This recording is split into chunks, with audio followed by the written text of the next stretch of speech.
Guys, and happy Monday. Welcome back to our chapter book reading of Wonder. We are very close to being done, which is wonderful. I love this book. Remember, we're on Augie's point of view, so we're going to go ahead and jump right in. Here we go. This chapter is called Goodbye. Augie, said Via, come quick. Mom needs to talk to you. I'm not apologizing. This isn't about you, she yelled. Not everything in the world is about you, Augie. Now hurry up. Daisy's sick. Mom's taking her to the emergency vet. Come say goodbye. I pushed the pillows off my face and looked up at her. That's when I saw she was crying. What do you mean, goodbye? Come on, she said, holding out her hand. I took her hand and followed her down the hall to the kitchen. Daisy was lying down sideways on the floor with her legs straight out in front of her. She was panting a lot, like she'd been running in the park. Mom was kneeling beside her, stroking the top of her head. What happened? I asked. She just started whimpering all of a sudden, said Via, kneeling down next to Mom. I looked down at Mom, who was crying too. I'm taking her to the animal hospital downtown, she said. The taxi's coming to pick me up. The vet'll make her better, right? I said. Mom looked at me. I hope so, honey, she said quietly, but I honestly don't know. Of course he will, I said. Daisy's been sick a lot lately, Augie. And she's old, but they can fix her, I said, looking at Via to agree with me, but Via wouldn't look up at me. Mom's lips were trembling. I think it might be time we say goodbye to Daisy, Augie. I'm sorry. No, I said. We don't want her to suffer, Augie, she said. The phone rang. Via picked it up, said, okay, thanks, and then hung up. The taxi's outside, she said, wiping her tears with the back of her hand. Okay, Augie, open the door for me, sweetie, said Mom, picking Daisy up very gently like she was a huge droopy baby. Please, no, Mommy, I cried, putting myself in the front door. Honey, please, said Mom. She's very heavy. What about Dad? I cried. He's meeting me at the hospital, Mom said. He doesn't want Daisy to suffer, Augie. Via moved me away from the door, and I held it open for Mom. My cell phone's on if you need anything, Mom said to Via. Can you cover her with the blanket? Via nodded, but she was crying hysterically now. Say goodbye to Daisy, kids, Mom said, tears running down her face. I love you, Daisy, Via said, kissing Daisy on the nose. I love you so much. Bye, little girlie, I whispered into Daisy's ear. I love you. Mom carried Daisy down the stoop. The taxi driver had opened the back door, and we watched her get in. Just before the door closed, Mom looked up at us standing by the entrance to the building. She gave us a little wave. I don't think I've ever seen her look sadder. I love you, Mom, said Via. I love you, Mommy, I said. I'm sorry, Mom. Mom blew a kiss to us and closed the door. He watched the car leave, and then Via closed the door. She looked at me a second, and then she hugged me very, very tight while we both cried a million tears. That's sad. Okay, next chapter. It's called Daisy's Toys. 1 second. Justin came over about half an hour later. He gave me a big hug and said, Sorry, Augie. We all sat down in the living room, not saying anything. For some reason, Via and I had taken all of Daisy's toys from around the house, and we had put them in a little pile on the coffee table. Now we just stared at the pile. She really is the greatest dog in the world, said Via. I know, said Justin, rubbing Via's back. She started whimpering like all of a sudden, I said. Via nodded. Like 2 seconds after you left the table, she said, Mom was going to go after you, but Daisy just started like whimpering. Like how? I said. Just whimpering. I don't know, said Via. Like howling? I asked. Augie, like whimpering, she answered impatiently.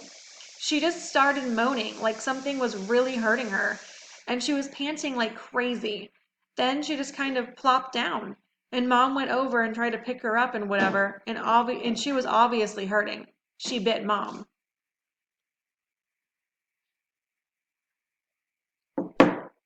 What? I said. When Mom tried to touch her stomach, Daisy bit her hand, Via explained. But Daisy never bites anybody, I answered. She wasn't herself, said Justin. She was obviously in pain. Dad was right, said Via. We shouldn't have let her get this bad. What do you mean? I asked. He knew she was sick? Augie, Mom has been taking her to the vet like 3 times in the past 2 months. She's been throwing up left and right. Haven't you noticed? But I didn't know she was sick. Via didn't say anything, but she put her arm around my shoulder and pulled me close to her and started to cry again. I'm sorry, Augie, she said softly. I'm really sorry about everything, okay? You forgive me? You know how much I love you, right? I nodded. Somehow, that fight didn't matter much now. Was Mommy bleeding? I asked. It was just a nip, said Via, right there. She pointed to the bottom of her thumb to show me exactly where Daisy had bitten Mom. Did it hurt her? Mom's okay, Augie. She's fine. Mom and Dad came home 2 hours later. We knew the second they opened the door and Daisy wasn't with them, that Daisy was gone. We all sat down in the living room around the pile of Daisy's toys. Dad told us what happened at the animal hospital, how he took Daisy to the vet for some x-rays and blood tests, then came back and told them she had a huge mass in her stomach. She was having trouble breathing. Mom and Dad didn't want her to suffer, so Daddy picked her up in her arms like he always did, with her legs straight up in the air, and he and Mom kissed her goodbye over and over again, and whispered to her while the vet put the needle into her leg. And then, after about a minute, she died in Daddy's arms. It was so peaceful, Daddy said. She wasn't in any pain at all, like she was just going to sleep. A couple of times while we talked, Dad's voice got really trembly, and he cleared his throat. I've never seen Dad cry before, but I saw him cry tonight. I had gone into Mom and Dad's bedroom looking for Mom to put me to bed, but saw Dad sitting on the edge of the bed taking off his socks. His back was to the door, so he didn't know I was there. At first, I thought he was laughing because his shoulders were shaking, but then when he put his palms on his eyes and I realized he was crying. It was the quietest crying I've ever heard, like a whisper. I was going to go over to him, but then I thought maybe he was whisper crying because he didn't want me or anyone else to hear him. So I walked out and went to Via's room, and I saw Mom lying next to Via on the bed. Mom was whispering to Via, who was crying also. So I went to my bed, put on my pajamas without anyone telling me to, put the nightlight on, and turned off the light, and crawled into the little mountain of stuffed animals I had left on my bed earlier. It felt like that all that had happened a million years ago. I took off my hearing aids and put them on the night table and pulled the covers up to my ears and imagined Daisy snuggling with me, her big wet tongue licking all over my face, like it was her favorite face in the whole world. And that's how I fell asleep. It's really sad. Next chapter.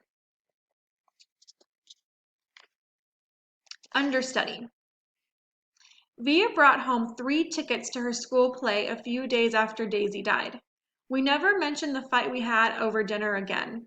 On the night of the play, right before she and Justin were leaving to get to school early, she gave me a big hug and told me that she loved me and she was proud to be my sister. This was the first time in Via's new school. It was much bigger than her old school, and 1,000 times bigger than my school. More hallways, more room for people. The only really bad thing about my bionic Lobot hearing aids was the fact that I couldn't wear a baseball cap anymore. In situations like these, baseball caps come in real handy. Sometimes I wish I could still get away with wearing that old astronaut helmet I used to wear when I was little. Believe it or not, people would think seeing a kid in an astronaut helmet was a lot less weird than seeing my face. Anyway, I kept my head down as I walked right behind Mom through the long, bright hallways. We followed the crowd to the auditorium, where students handed out programs at the front entrance. We found seats in the 5th row, close to the middle. As soon as we sat down, Mom started looking inside for in her pocketbook. I can't believe I forgot my glasses, she said. Dad shook his head. Mom's always forgetting her glasses, or keys, or something or other. She is flaky that way. You want to move closer? Said Dad.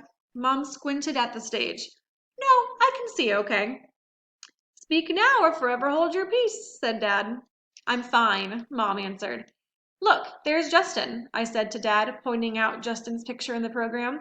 That's a nice picture of him, he answered, nodding. How come there's no picture of Via? I said. She's an understudy, said Mom. But look, here's her name. Why do they call her an understudy? I asked. Wow, look at Miranda's picture, said Mom and to Dad. I don't think I would have recognized her. Why do they call it an understudy? I repeated. It's what they call someone who replaces an actor if he or she can't perform for some reason, answered Mom. Did you hear Martin's getting remarried? Dad said to Mom. Are you kidding me? Mom answered like she was surprised. Who's Martin? I asked. Miranda's father, Mom answered, and then to Dad. Who told you? I ran into Miranda's mother in the subway. She's not happy about it. He has a new baby on the way and everything. Wow, said Mom, shaking her head. What are you guys talking about? I said. Nothing, answered Dad. But why do they call it an understudy? I said. I don't know, Augie, Dad answered. Maybe because the actors kind of study under the main actors or something? I really don't know. I was going to say something else, but then the lights went down. The audience got very quiet. Dad, can you please not call me Augie Doggy anymore? I whispered in Dad's ear. Dad smiled and nodded and gave me a thumbs up. The play started. The curtain opened. The stage was completely empty except for Justin, who was sitting on an old rickety chair tuning his fiddle. He was wearing an old-fashioned type suit and a straw hat. This play is called Our Town, he said to the audience. It is written by Thornton Wilder, produced and directed by Philip Davenport. The name of the town is Grover's Corners, New Hampshire, just across the Massachusetts line, latitude 42 degrees, 40 minutes. Longitude 70 degrees, 37 minutes. The first act shows a day in our town. The day is May 7th, 1901. The time is just before dawn. I knew right then and there that I was going to like the play. It wasn't like the other school plays I'd been to, like The Wizard of Oz or Cloudy with a Chance of Meatballs. No, this was grown-up seeming, and I felt smart sitting there watching it. A little later in the play, a character named Mr. Webb calls out for her daughter, Emily. I knew from the program that that was the part of Miranda was playing, so I leaned forward to get a better look at her. That's Miranda? Mom whispered to me, squinting at the stage when Emily walked out. She looks really different. It's not Miranda, I whispered. It's Via. Oh my gosh, said Mom, lurching forward in her seat. Shh, said Dad. It's Via, Mom whispered to him. I know, whispered Dad, smiling. Shh. And that is where we're going to end it for today. Make sure you go on and answer the question, and we'll do more tomorrow. Bye, guys.